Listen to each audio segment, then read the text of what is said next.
일제강점기 강제징용 피해자들이 일본 기업을 상대로 낸 손해배상 청구 소송과 관련해서 법원 행정처가 외교부의 편의를 봐주기 위해 소송 규칙까지 변경한 정황이 드러났습니다. 검찰이 관계자를 잇따라 불러 수사하고 있는 가운데 소송을 대리하는 단체는 긴급 기자회견을 열고 진상규명을 촉구했습니다. 신지원 기자입니다. 지난 2016년 11월 외교부가 법원행정처장 앞으로 보낸 의견서입니다.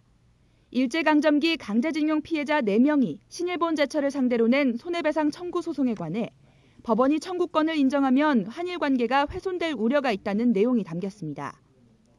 소송 당사자가 아닌 외교부가 재판에 관한 의견을 낼 수 있었던 건 최근 개정된 민사소송 규칙 덕분이었습니다.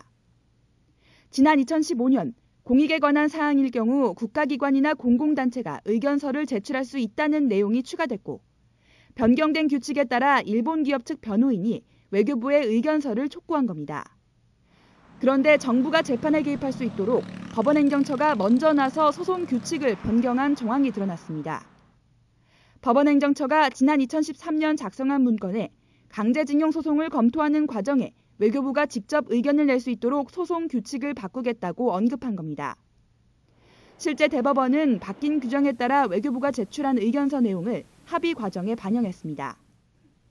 또 다른 법원행정처 문건에는 주일 대사를 지낸 이병기 당시 청와대 비서실장의 최대 관심사가 한일 우호 관계의 복원이라며 강제징용 재판에 대해 손해배상 청구를 기각하는 취지의 판결을 기대한다는 내용도 적혀 있습니다. 당시 대법원 재판연구관을 지낸 한 부장판사는 최근 검찰 조사에서 강제징용 손해배상 소송이 이유 없이 연기됐다고 진술한 것으로 알려졌습니다.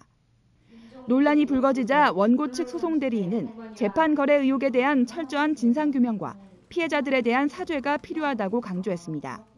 외교부와 손을 잡고 청와대와 손을 잡고 우리의 재판을 가지고 이익을 얻고자 하고 이것을 거래 대상으로 삼았다는 것이 참 충격이고 참담합니다.